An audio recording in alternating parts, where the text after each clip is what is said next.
Boa tarde, meu irmão. Prazer ter você aqui em nosso canal para que nós possamos juntos aqui estudar a palavra de Deus. E meus irmãos, enfim, chegamos ao fim. Nós chegamos então no final aí da nossa série, dessa nossa jornada, onde nós estudamos sobre escatologia. Eu espero que esses estudos, esses vídeos que foram gravados, que foram jogados para você, possa ter servido para o seu aprendizado bíblico. E chegando no final, eu gostaria então de fazer aqui um fechamento, pensando em toda essa jornada escatológica que nós passamos aqui. Meus irmãos, Mateus capítulo 7, versículo 21 a 23, Jesus, ele abre uma janela revelacional e ele fala um pouquinho sobre o futuro.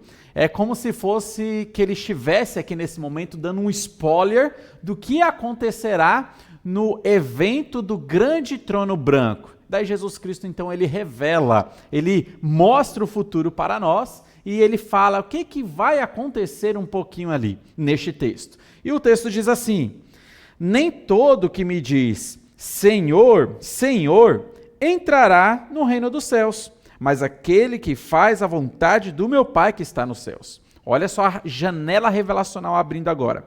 Muitos, olha só como o versículo começa, não são poucos.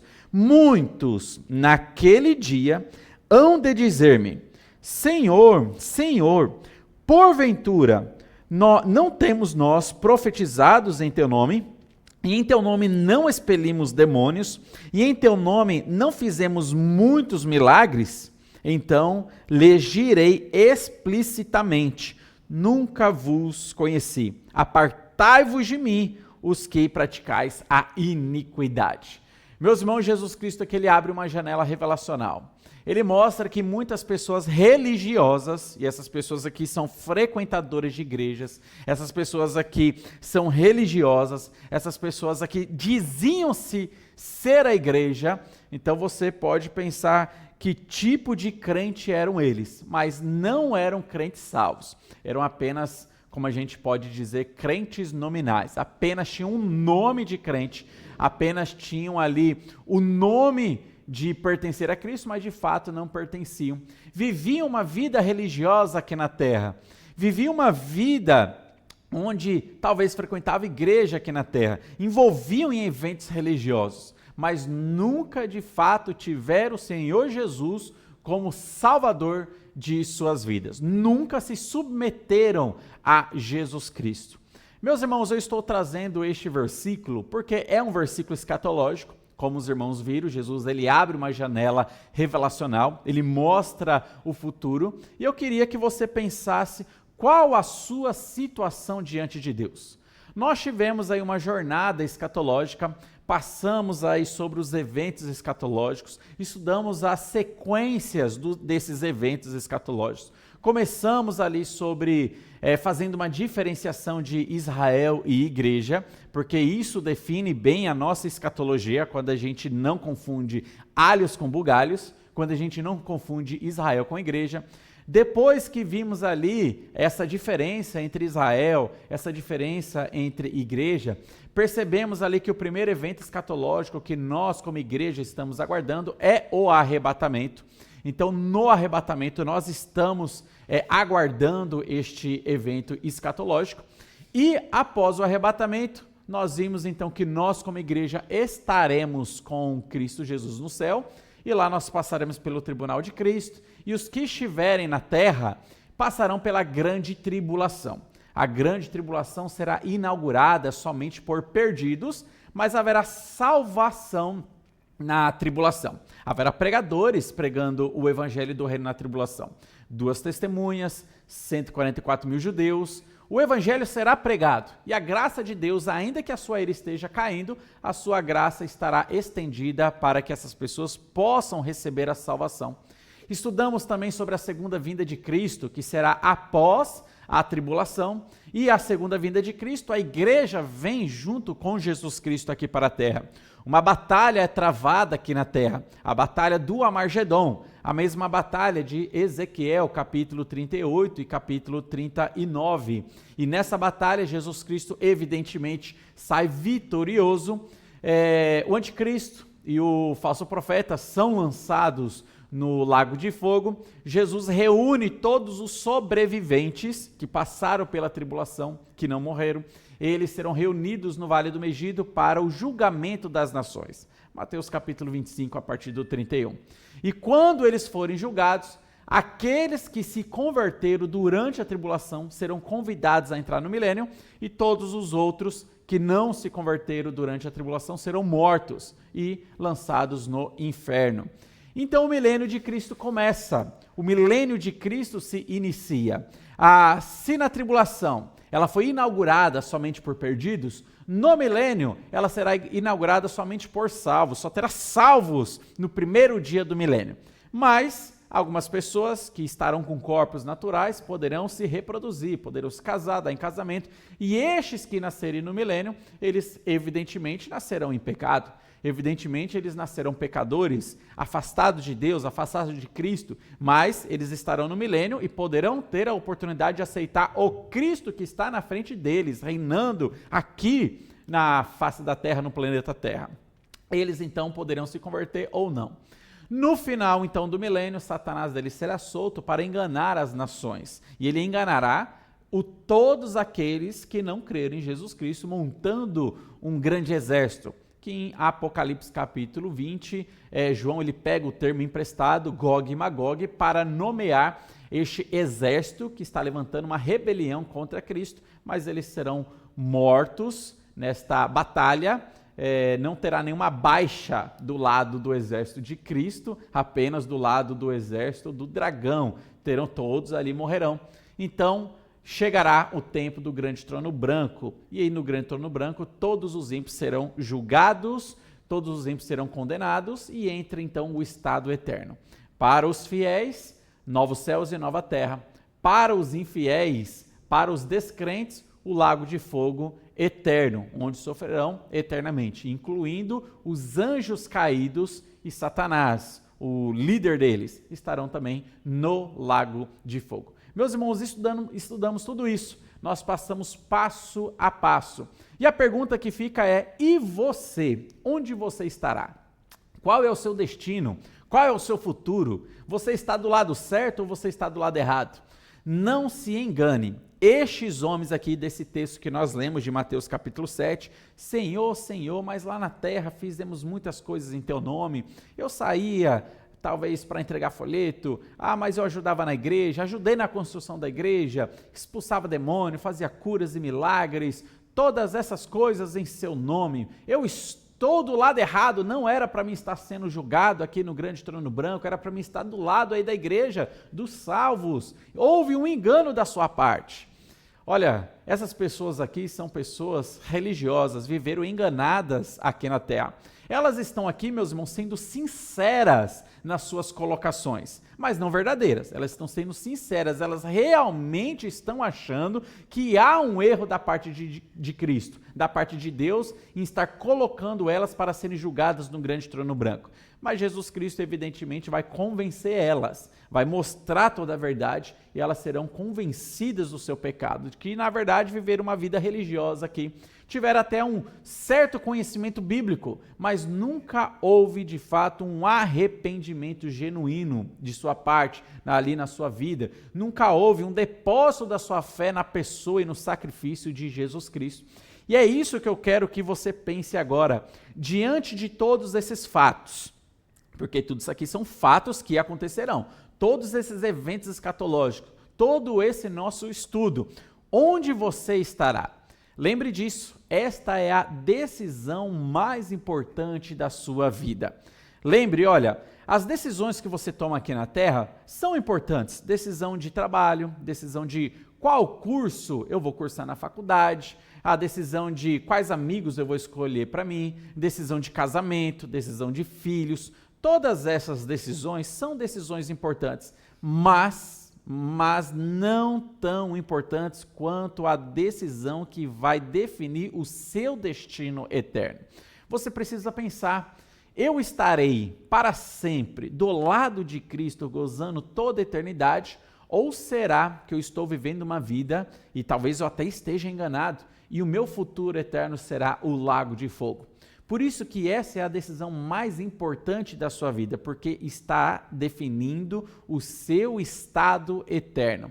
Jesus Cristo, ele oferece graça. Jesus Cristo, ele oferece misericórdia. E para você, ele estende a sua mão de graça, dizendo: vinde a mim, todos vós que estáis cansados e sobrecarregados, e eu vos aliviarei. Cristo Jesus, ele se compara, fazendo uma analogia lá em Mateus capítulo 23, com uma galinha que está convidando as pessoas para que as pessoas possam estar debaixo das suas asas de salvação. Ele diz: eu quero que vocês venham, eu quero e desejo que todos vocês sejam salvos. Esse amor de Deus também é para você. Esse amor de Deus não está destinado apenas para algum grupo eleito pequeno. Não, a Bíblia mostra claramente que o amor de Deus está destinado para todas as pessoas. Porque Deus amou o mundo de tal maneira que deu seu único filho para que todo aquele que nele crê não pereça, mas tenha a vida eterna. Deus, ele ama você. Deus, ele te ama. Ele sabe já antecipadamente qual será o seu destino eterno. E você então precisa tomar uma decisão ao lado de Jesus Cristo, para que você seja salvo, para que você não esteja aqui sendo condenado nesse grande trono branco. É necessário que você se arrependa dos seus pecados. É necessário que você creia no sacrifício de Jesus Cristo. É necessário que você invoque o nome do Senhor. A salvação é de graça, ela não vai depender de uma obra que você faz, é apenas uma rendição de sua parte. Senhor Jesus Cristo, eu aceito o Senhor. Senhor Jesus Cristo, eu me arrependo dos meus pecados, sei que sou insuficiente, não posso me salvar, sou incapaz, mas o seu sacrifício na cruz, o Senhor é o único que pode me dar salvação, até porque o Senhor é o único Salvador que nós temos. Então, essa rendição, isso é necessário para a sua vida, para que de fato você possa ter o Espírito Santo no seu coração, para que de fato você possa ter a vida eterna, esta salvação. Esse texto, Jesus, ele conclui dizendo o seguinte, em Mateus capítulo 7, a partir do versículo 24, ele diz assim: todo aquele, pois, que ouve estas minhas palavras e as pratica, será comparado a um homem prudente que edificou a sua casa sobre a rocha. E caiu a chuva, transbordaram os rios, sopraram os ventos e deram com ímpeto contra aquela casa, que não caiu, porque fora edificada sobre a rocha. E todo aquele que ouve estas minhas palavras e não as pratica, será comparado a um homem insensato que edificou a sua casa sobre a areia. E caiu a chuva, transbordaram os rios, sopraram os ventos e deram com ímpeto contra aquela casa. E ela desabou, sendo grande a sua ruína. A minha pergunta é, diante desse texto, diante dessa analogia que Jesus Cristo está fazendo aqui, onde a sua casa está sendo edificada? Você, ao ouvir a palavra de Deus, escolheu edificar sua casa sobre a rocha, ou você, ao ouvir a palavra de Deus, escolheu edificar sua casa sobre a areia? Aqueles que edificam a sua casa sobre a areia são as pessoas que ouvem da palavra de Deus, mas não dão crédito. As pessoas que ouvem da palavra de Deus, sabem o conteúdo, recebe toda essa informação, mas essa informação, esse conteúdo não entra em seu coração. Elas rejeitam, não levam em consideração, deixam para lá, não ligam, vivem uma vida como se Deus parece que nem existe na face da terra. Mas as pessoas que constroem a sua casa sobre a rocha são as pessoas que ouvem da palavra de Deus e atentam para a palavra de Deus, creem na palavra de Deus e obedecem à palavra de Deus. A minha pergunta para você é: onde a sua casa está sendo edificada? Onde você está optando por edificar a sua casa? Em Jesus Cristo, na palavra de Jesus, ou ignorando a Cristo e sua palavra? Qual o tipo de vida que você tem levado? Talvez você possa ter levado uma vida meramente religiosa, sem compromisso com Cristo. Você não liga para as coisas de Deus, não dá tanto valor para a palavra de Deus. Talvez você até possa dizer com a sua boca, não, Cristo é importante para mim, mas não demonstra isso com a sua vida. Talvez você esteja nessa situação. Muito cuidado, porque provavelmente você está sendo encaixado nesse grupo de pessoas que edificaram a sua casa sobre a areia e encaixado nesse grupo de pessoas que dirão naquele dia, Senhor, Senhor, mas eu levei uma vida mediana. Senhor, Senhor, mas eu frequentava a igreja. Senhor, Senhor, mas eu estava lá nos domingos, eu ouvia o que o pastor falava. Senhor, Senhor, eu fazia coisas boas. Olha, que você não ouça de Jesus Cristo, eu nunca vos conheci. Então, para que você não ouça essa palavra, é necessário que você hoje tome uma decisão ao lado de Cristo. É por isso que a Bíblia conclama de uma maneira emergencial a seguinte palavra: hoje, se ouvirdes a sua voz, não endureçais o vosso coração. Então, é o que a palavra de Deus tem para você. Chegamos ao fim das nossas lives escatológicas, chegamos na nossa conclusão e a pergunta é, o que você fará com toda esta informação? O que você fará? Simplesmente é algo para tirar suas curiosidades ou realmente é um conteúdo bíblico para transformar a sua vida? Meus irmãos, nós que somos salvos, nós que temos a Jesus Cristo como Senhor e Salvador de nossa vida, essas lives ou este estudo escatológico serve para nos consolar. É por isso que Paulo, em 1 Tessalonicenses, capítulo 4, versículo 18, disse, consolai-vos, pois, uns aos outros com essas palavras. Meu irmão, a escatologia bem estudada e corretamente estudada, ela serve de consolo para nós. Por que consolo? Porque a primeira informação que eu tenho é que a igreja não passa pela tribulação. Olha, eu não teria como ser consolado se eu descobrisse que eu passaria pela maior tribulação da face da história da terra, porque é isso que a Bíblia fala sobre a tribulação, que a tribulação será um terror tão grande, sem precedentes, que não tem comparação aos terrores que já passaram e nem futuro. É algo inigualável, é um terror tremendo. Então eu não me consolaria sabendo que eu passaria por esse terror sem precedentes. Não tem como um pós-tribulacionista ser consolado com essas palavras.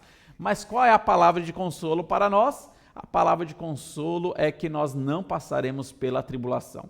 Deus, ele nos tirará antes que essa tribulação aconteça. Nós não teremos contato com o anticristo, com a marca da besta, com o falso profeta. Nós não teremos contato aqui. Até porque, segundo Tessalonicenses, capítulo 2, é bem claro para nós que quando a igreja for retirada, o ministério do Espírito Santo for concluído na igreja, sua igreja é tirada e só depois disso o anticristo poderá se manifestar no cenário mundial. Então não fique preocupado, você que pertence à igreja, você que pertence a Cristo, de ter que lidar com o anticristo, porque nós não lidaremos com o anticristo. Nós vivemos na iminência da volta de Jesus para buscar a sua igreja. Nós não vivemos na iminência da aparição do anticristo. Nós aguardamos a Cristo e não o anticristo. E nós estaremos no céu com Jesus Cristo durante esses 7 anos que estará passando aqui na terra, 7 anos de tribulação, e é consolo para nós saber que nós voltaremos com Jesus Cristo, porque essa foi a promessa de Jesus em João capítulo 14, versículos 1 a 3, que onde ele estiver, nós estaremos também. E na sua segunda volta, nós voltaremos com Jesus Cristo. E perceba, Apocalipse capítulo 19 fala da segunda vinda de Cristo. Para os pós-tribulacionistas fica uma confusão muito grande, porque eles acreditam que a igreja será arrebatada ali, mas você não tem nenhuma menção em Apocalipse capítulo 19 de um arrebatamento de igreja, não tem. A única informação que você tem lá é que a igreja volta com Jesus Cristo. Isso está lá em Apocalipse capítulo 19, acabando com a ideia pós-tribulacionista. Para nós é um consolo saber que nós não passaremos pela tribulação e nós voltaremos com Cristo na sua segunda vinda. Então Cristo derrotará seus inimigos e nós estaremos com Cristo reinando com ele no reino milenar, auxiliando Cristo na governança do mundo. Nós, como igreja, seremos auxiliares de Jesus Cristo. Vamos auxiliar ele também grande trono branco, julgando as pessoas. Inclusive, 1 Coríntios capítulo 6 fala que nós julgaremos os anjos. E, evidentemente, quando fala os anjos, são os anjos caídos. Anjos santos não serão julgados, mas aqueles que não guardaram a sua posição inicial, aqueles que ficaram do lado de Lúcifer, esses anjos que são chamados na Bíblia de demônios, nós igreja, julgaremos eles e eles também serão lançados para dentro do lago de fogo. E o que nos aguarda, o que nos espera, não é ira, mas para nós que somos a igreja, o que nos aguarda e nos espera é toda a glória que Deus preparou. Nós veremos os novos céus e nova terra, nós moraremos nesse novo céu e nova terra, nós moraremos na cidade celestial, aquela que desce do terceiro céu para essa nova criação chamada de Nova Jerusalém, e estaremos vivendo ali, servindo a Cristo eternamente. Para nós é uma palavra de consolo, mas para aqueles que não são salvos é uma palavra de alerta, uma palavra de perigo, cuidado, é aquela placa, cuidado, porque você precisa realmente tomar uma decisão ao lado de Cristo Jesus. C.S. Lewis, aquele que escreveu as Crônicas de Nárnia, ele fez uma frase, ele disse algo que eu acho muito interessante. Ele fala a seguinte frase, abre aspas, não se preocupe, só há duas espécies de pessoas no final. Os que dizem a Deus, seja feita a sua vontade, e aqueles a quem Deus diz, a tua vontade seja feita. Olha só, eu vou ler de novo. Abre aspas. Não se preocupe, só há duas espécies de pessoas no final. Os que dizem a Deus, seja feita a sua vontade. E aqueles a quem Deus diz, a tua vontade seja feita. Qual tipo de pessoa você quer ser? Você quer ser aquela que diz para Deus, Senhor, seja feita a sua vontade na minha vida. Ou você prefere que Deus diga para você, olha, então a sua vontade seja feita. Sabe o que essa frase está querendo dizer? Que as pessoas hoje que dizem para Deus, Senhor, seja feita a sua vontade na minha vida, são as pessoas que recebem a salvação, são as pessoas que estão em submissão a Deus, são as pessoas que creem no sacrifício de Cristo. Senhor Deus, seja feita a sua vontade na minha vida. Mas aos rebeldes, aqueles que não querem nenhum compromisso com Deus, um dia, no final, eles ouvirão de Deus, olha, você quis viver uma vida afastado de mim? Você quis lá na terra viver uma vida sem compromisso comigo? Então, seja então feita a sua vontade. O lago de fogo está aqui, você viverá eternamente sem nenhum compromisso comigo. Seja então feita a sua vontade. Meu amigo, o que você escolhe para a sua vida? Você quer dizer hoje para Deus, Senhor, seja feita em mim a sua vontade? Ou você quer esperar para que no grande trono branco, Cristo diga para você, meu amigo, seja então feita a sua vontade. Uma decisão que você precisa tomar hoje, uma decisão que você precisa tomar agora, uma decisão urgente que você então precisa tomar. Não empurre isso com a barriga, não protele, não deixe para lá, mas toma essa decisão ao lado de Cristo. Que Deus abençoe grandemente a sua vida, espero que então toda essa série possa ter te abençoado.